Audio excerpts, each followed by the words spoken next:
du Saint-Esprit. Amen. Le Seigneur soit avec vous. Et avec votre esprit. Préparons-nous, chers frères et sœurs, à célébrer le mystère de l'Eucharistie en reconnaissant devant le Seigneur que nous sommes des pécheurs.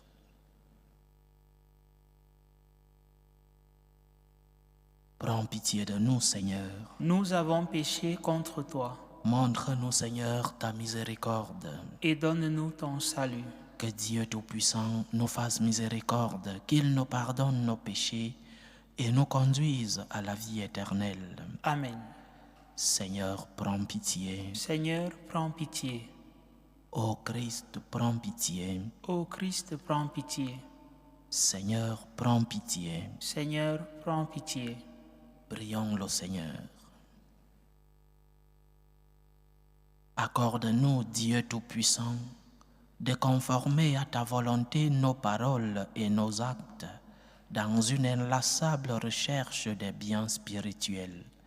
Par Jésus-Christ, ton Fils, notre Seigneur, qui vit et règne avec toi dans l'unité du Saint-Esprit, Dieu, pour les siècles des siècles. Amen.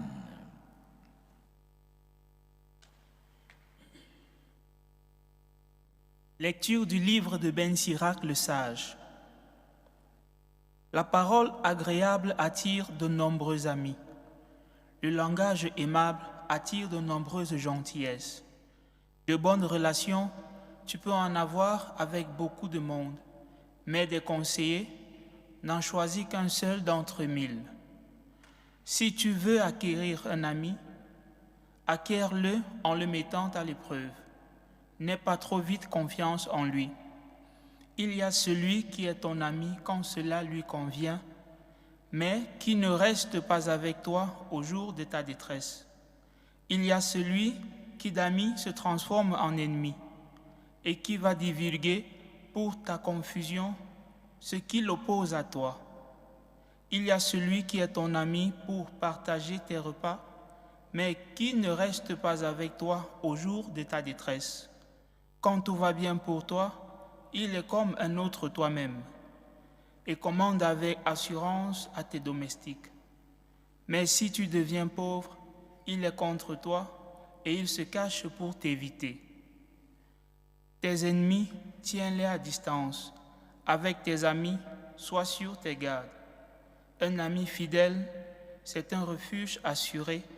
Celui qui le trouve a trouvé un trésor. Un ami fidèle n'a pas de prix. Sa valeur est inestimable. Un ami fidèle est un élixir de vie que découvriront ceux qui craignent le Seigneur. Celui qui craint le Seigneur choisit bien ses amis, car son compagnon lui ressemblera. Parole du Seigneur. Nous rendons grâce à Dieu. Guide-moi, Seigneur, sur la voie de tes volontés. Guide-moi, Seigneur, sur la voie de tes volontés. Toi, Seigneur, tu es béni. Apprends-moi tes commandements. Je trouve en tes commandements mon plaisir. Je n'oublie pas ta parole. Guide-moi, Seigneur, sur la voie de tes volontés. Ouvre mes yeux, que je contemple les merveilles de ta loi. Montre-moi la voie de tes préceptes, que je médite sur tes merveilles. Guide-moi, Seigneur, sur la voie de tes volontés.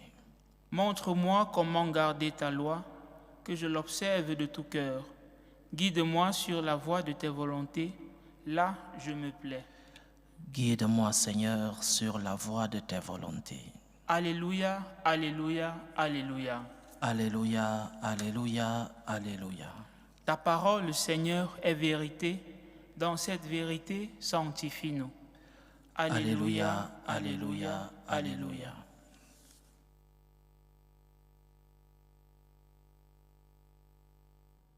Le Seigneur soit avec vous. Et avec votre esprit. Évangile de Jésus-Christ selon saint Marc. Gloire à toi, Seigneur.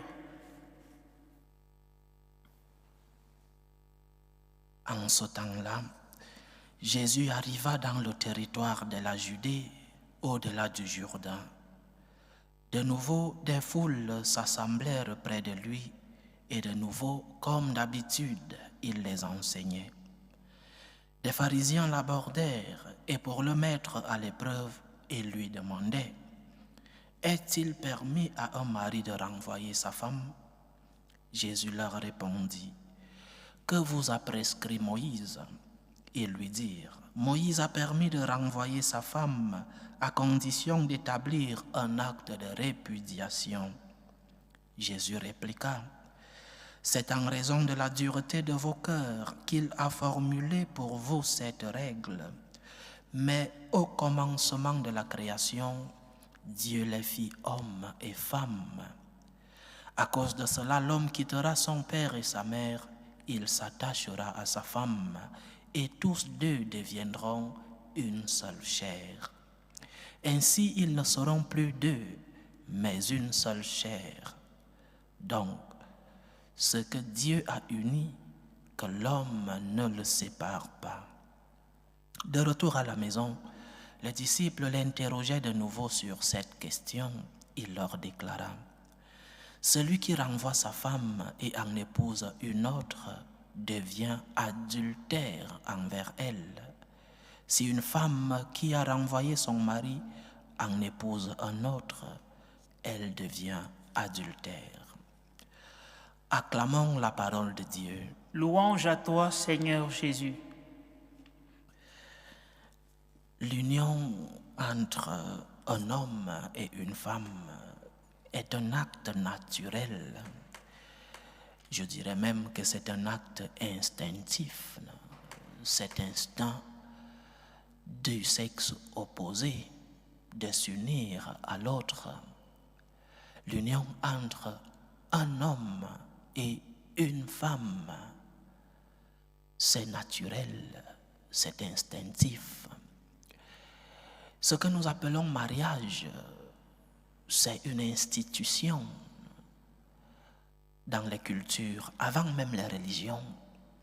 Toutes les cultures dans l'histoire et dans la civilisation humaine, toutes les cultures ont institué cette officialisation de l'union entre un homme et une femme. Donc, cette institution est d'abord culturelle. Une fois ceci dit, une fois que nous savons que le mariage est d'abord une institution culturelle, naturelle, les religions sont venues sacraliser.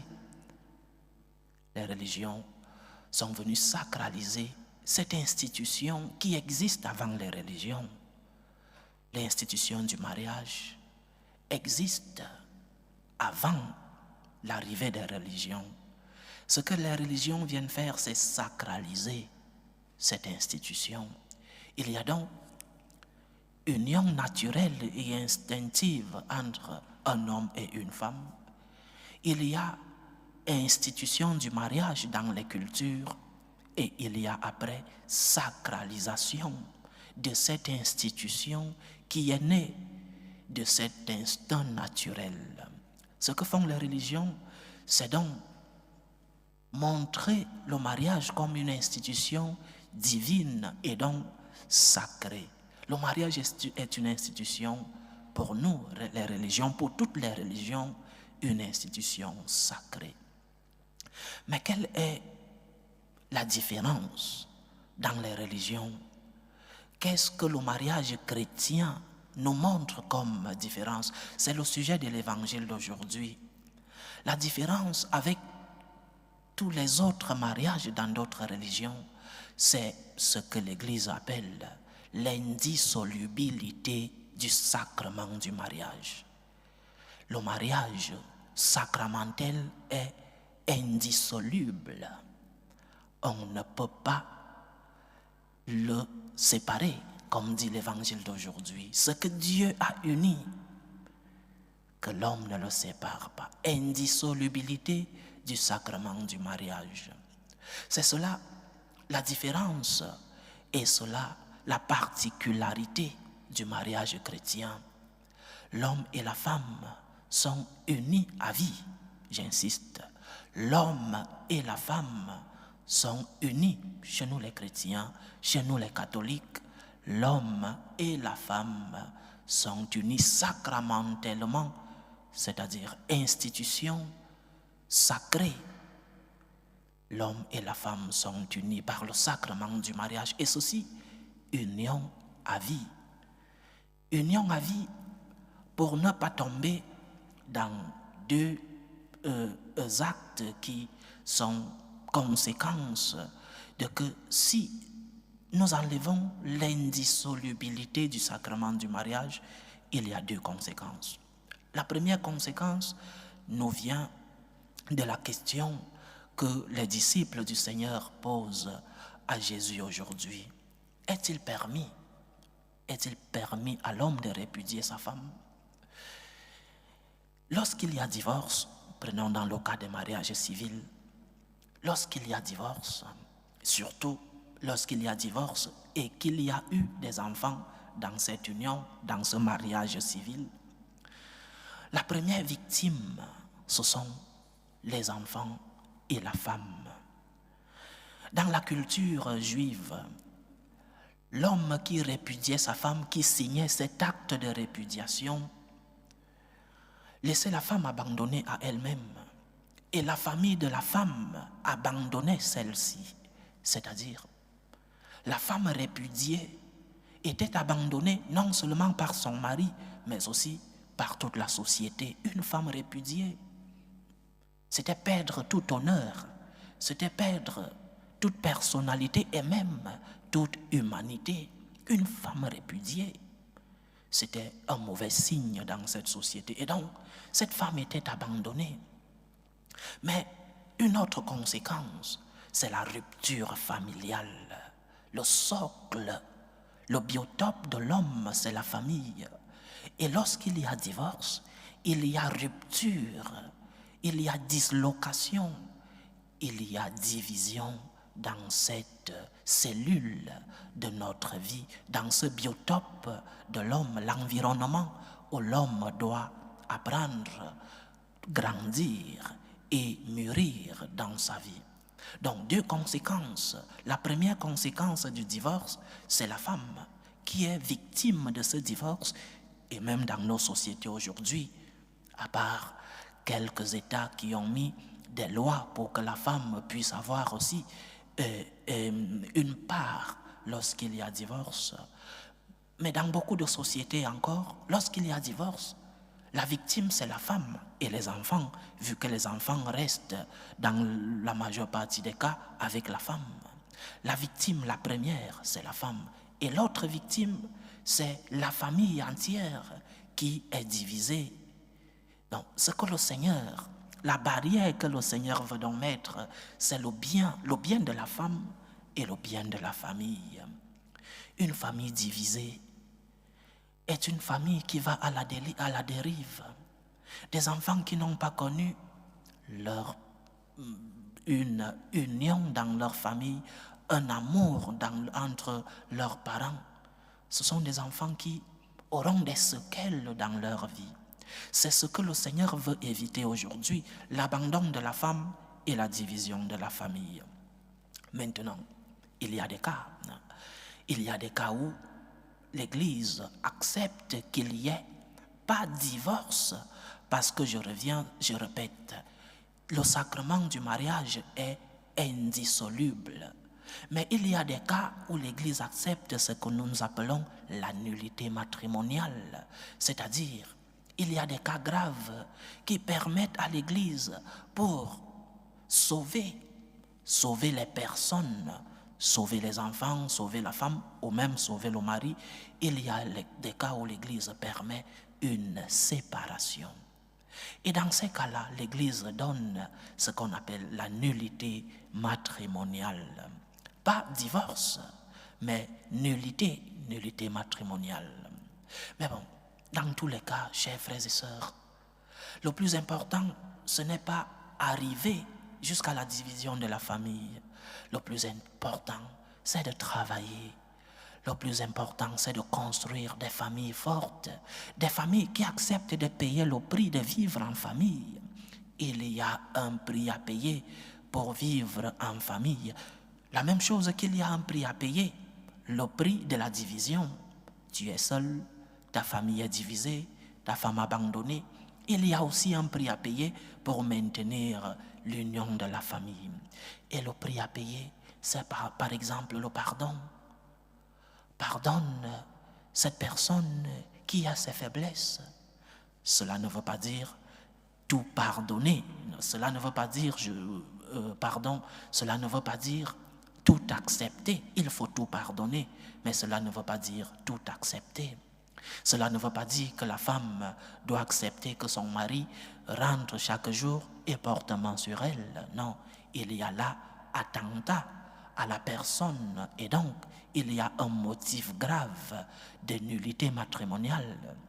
Cela ne veut pas dire que l'homme doit abandonner sa femme et peut-être l'argent de la fin du mois le gaspiller dans l'alcool et dans quoi sais-je encore. Non, cela veut dire qu'il faut savoir pardonner, savoir céder, accepter de payer le prix du sacrement de l'union que librement ces personnes ont acté. Et l'Église accompagne ces personnes qui, pour des motifs, pour des raisons ou d'autres, sont arrivées à se séparer. L'Église les accompagne. L'Église est ouverte pour tout le monde. L'Église montre ses conditions, bien sûr. Par exemple, le cas des divorcés remariés, l'Église dit que ces personnes ne doivent pas recevoir la communion. Oui, parce que ces personnes commettent un adultère, comme dit l'Évangile d'aujourd'hui. Mais l'Église ne rejette pas ses enfants. Dieu ne rejette pas ses enfants parce qu'il y a eu un cas de division, un cas de séparation dans une famille, ça peut arriver. Le Seigneur ne rejette pas ses enfants. L'Église, comme une mère, accepte tous ses enfants et les accompagne. Mais l'Église, comme une mère, éduque et aussi ses enfants dans la vérité. Donc, ce que nous devons demander au Seigneur, c'est en amont, travailler pour que les familles soient unies, travailler pour que les mariages n'arrivent pas à la séparation, travailler pour l'union et l'unité dans nos familles et en éduquant nos enfants dans cette union et dans cette unité, en éduquant nos enfants dans l'amour, mais aussi en payant le prix de la cohabitation, le prix d'être ensemble, le prix d'accepter la différence, dans les différences légitimes, bien sûr, dans les familles. Savoir céder, savoir pardonner, c'est ainsi que nous construisons des familles fortes, des familles fermes, des familles qui, avec la grâce de Dieu, peuvent se pardonner, des membres des familles qui, avec la grâce de Dieu et avec leurs efforts, peuvent travailler pour l'unité et l'union dans nos familles. Que Dieu nous aide donc, que Dieu aide ceux-là qui se sont dit oui sacramentellement, que le Seigneur les aide à garder cette union forte, que le Seigneur les aide à réveiller chaque jour cet enthousiasme du premier jour, cet enthousiasme du jour de leur sacrement de mariage. Parce que parfois, lorsque viennent les problèmes dans la vie, nous oublions cet enthousiasme que nous avions lorsque nous nous sommes dit oui. Que le Seigneur réveille donc en nous cet amour, que le Seigneur réveille en ceux-là qui ont choisi librement de s'unir par le sacrement du mariage. L'Église ne rejette pas ses enfants. L'Église, la Sainte Mère, éduque. L'Église accueille tout le monde. Mais l'Église sait aussi éduquer dans la vérité. Que le Seigneur soit présent dans nos familles. Que le Seigneur, par sa présence, puisse fortifier les cœurs de ceux-là qui vivent des moments de trouble dans leur union matrimoniale. Que le Seigneur soit présent dans nos familles. Loué soit Jésus-Christ. À jamais. Présentons nos humbles supplications vers Dieu le Père Tout-Puissant. Prions pour la Sainte Église. Prions pour le Saint-Père qui est encore malade, hospitalisé. Prions pour les évêques et les prêtres, pour qu'ils puissent être des instruments de l'amour du Seigneur dans le monde. Prions le Seigneur. Seigneur, écoute et prends pitié. Prions pour la paix dans le monde, pour la paix dans nos familles, la paix dans nos cœurs, pour que finissent tout germe de violence, pour que finissent les tensions, les guerres entre les peuples et dans nos familles. Prions le Seigneur. Seigneur, écoute et prends pitié.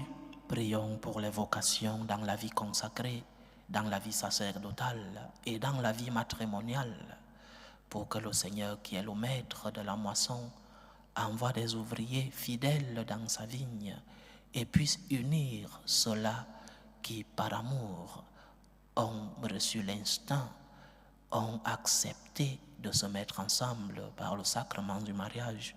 Prions le Seigneur. Seigneur, écoute et prends pitié. Prions pour nos frères et sœurs qui nous ont demandé des intentions dans cette célébration eucharistique.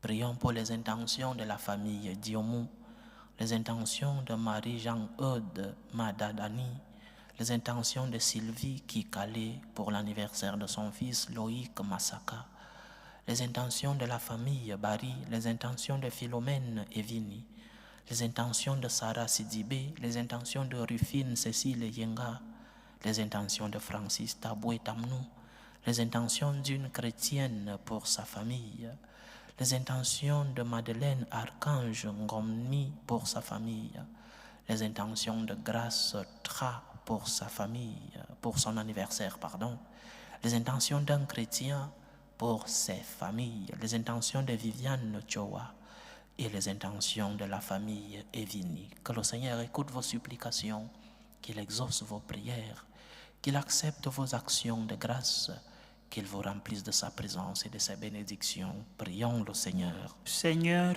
écoute et prends pitié. Prions pour tous ceux qui vivent des moments de tristesse, des moments d'angoisse, pour tous ceux qui portent des croix lourdes dans la vie. Prions pour les malades de nos familles. Prions pour les orphelins. Prions pour les pays en insécurité et en guerre. Prions pour tous ceux-là qui nous demandent des prières. Que le Seigneur soit présent, que le Seigneur écoute vos supplications, vous fortifie dans l'épreuve.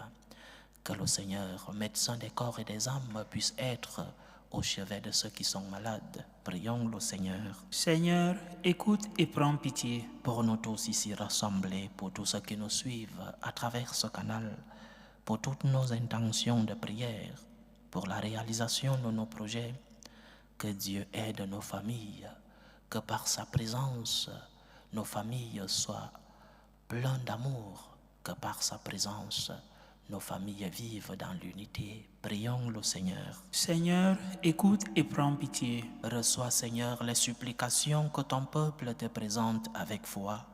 Daigne les exaucer dans ta charité. Toi qui vis et règnes pour les siècles des siècles. Amen.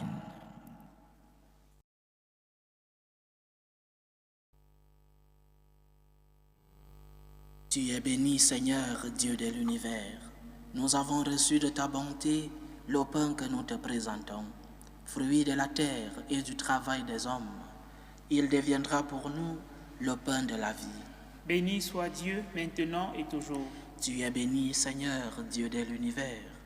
Nous avons reçu de ta bonté le vin que nous te présentons, fruit de la vigne et du travail des hommes. Il deviendra pour nous le vin du royaume éternel. Béni soit Dieu, maintenant et toujours.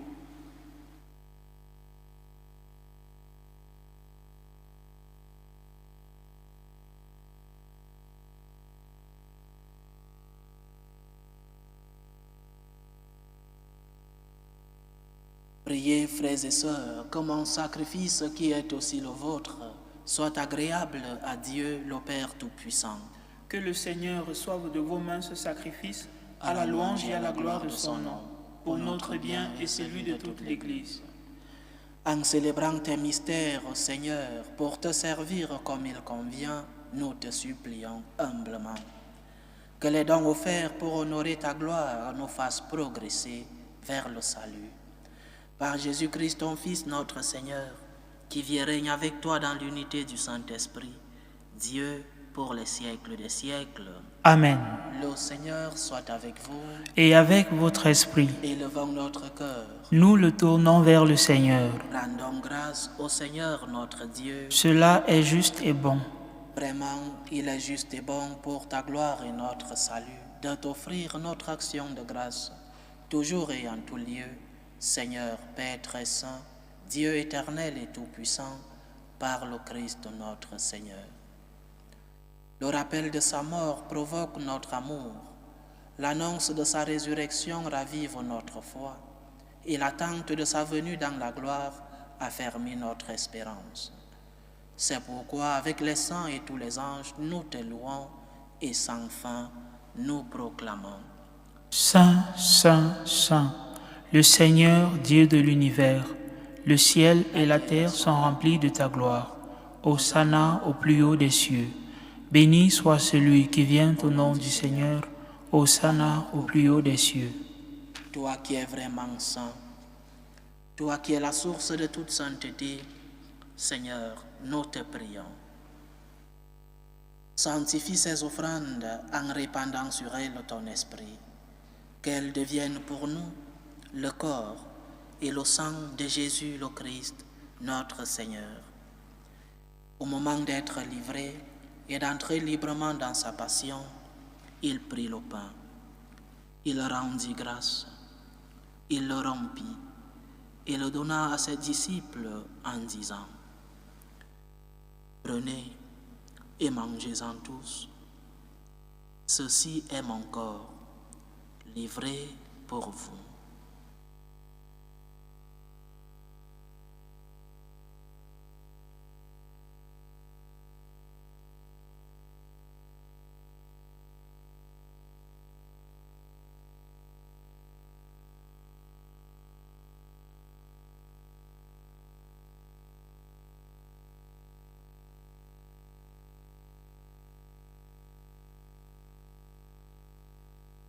De même, après le repas, il prit la coupe.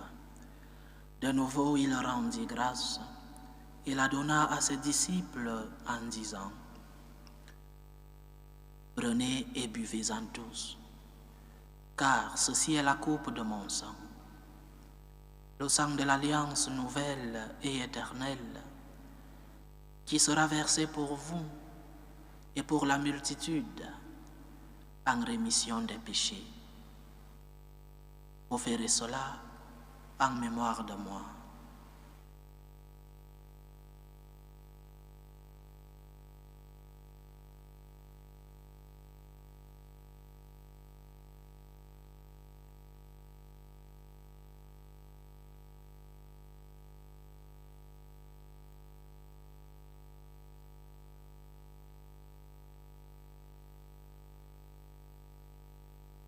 Il est grand le mystère de la foi. Nous annonçons ta mort, Seigneur Jésus. Nous proclamons ta résurrection. Nous attendons ta venue dans la gloire. En faisant ainsi mémoire de la mort et de la résurrection de ton Fils, nous t'offrons, Seigneur, le pain de la vie et la coupe du salut. Et nous te rendons grâce, car tu nous as estimés dignes de nous tenir devant toi pour te servir.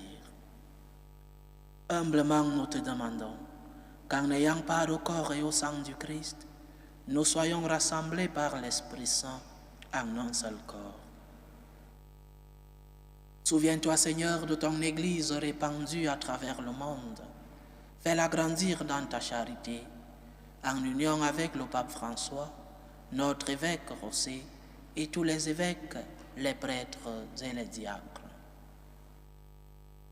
Souviens-toi aussi de nos frères et sœurs qui se sont endormis dans l'espérance de la résurrection. Souviens-toi de Eliana Télémaque, de André Choa, Christelle Choa, Dominique Yves, Brigitte Pascal Manyangevini, Micheline Watueng, Alphonse Tamno, Étienne, Louis, Pascal, Basile Yao Kekesi, Gaël Antelme Asamoy Colade. Et souviens-toi des défunts de la famille Choa. Et souviens-toi dans ta miséricorde de tous les défunts.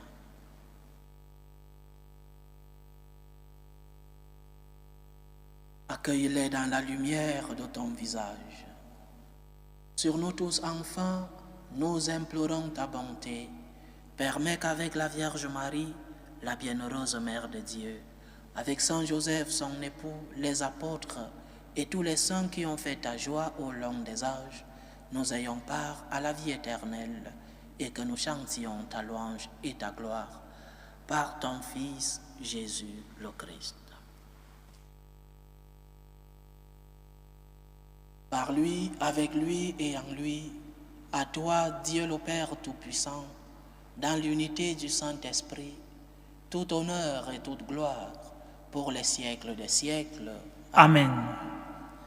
Comme nous l'avons appris du Sauveur et selon son commandement, nous osons dire, notre Père qui es aux cieux, que ton nom soit sanctifié, que ton règne vienne, que ta volonté soit faite sur la terre comme au ciel.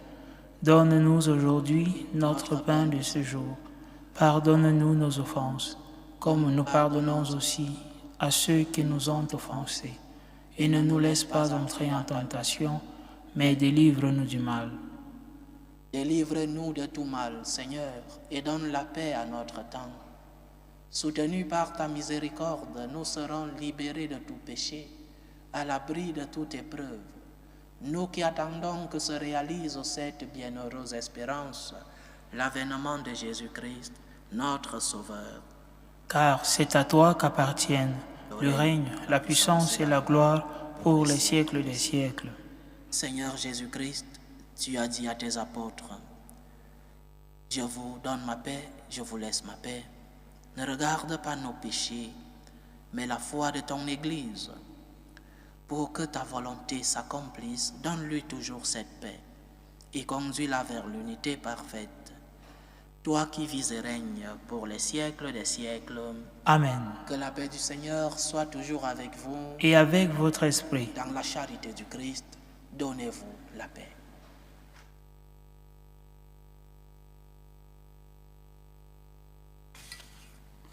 Agneau de Dieu qui enlève les péchés du monde, prends pitié de nous. Agneau de Dieu qui enlève les péchés du monde, prends pitié de nous. Agneau de Dieu qui enlève les péchés du monde, donne-nous la paix.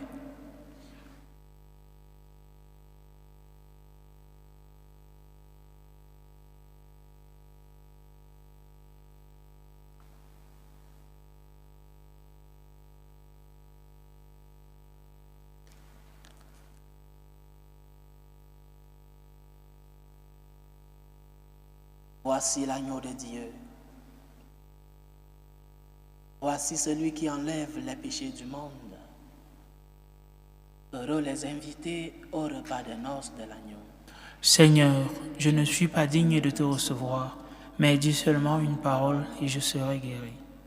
Que le corps et le sang du Christ nous gardent pour la vie éternelle. Amen.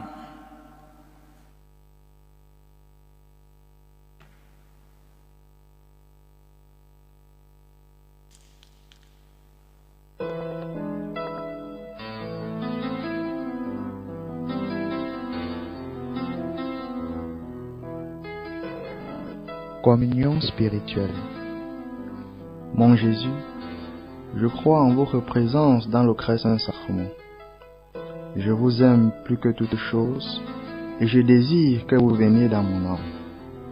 Je ne puis maintenant vous recevoir sacramentellement dans mon cœur. Venez-y au moins spirituellement. Je vous embrasse comme si vous étiez déjà venu et je m'unis à vous tout entier. Ne permettez pas que j'aie jamais le malheur de me séparer de vous. Amen. Méthode de prière des franciscains de Marie. Jésus, je te fais confiance. Je t'aime. Je t'adore. Je te remercie. Je te demande pardon. Je te demande des grâces. Je m'offre à toi comme Marie. Amen.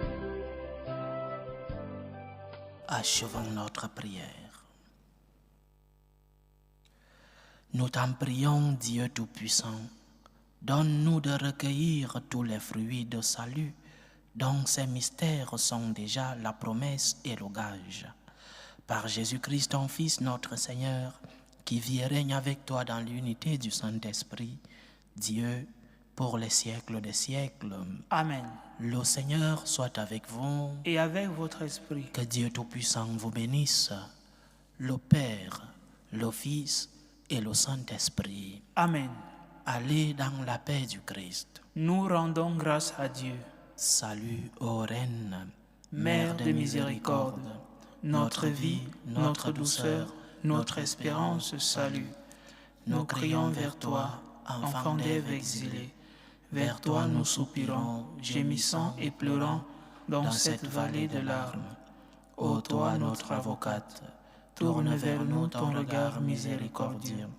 Et après cet exil, montre-nous Jésus, le fruit béni de tes entrailles. Ô clémente, ô miséricordieuse, ô douce Vierge Marie. Amen. Priez pour nous, Sainte Mère de Dieu, Afin que nous soyons rendus dignes des promesses du Christ.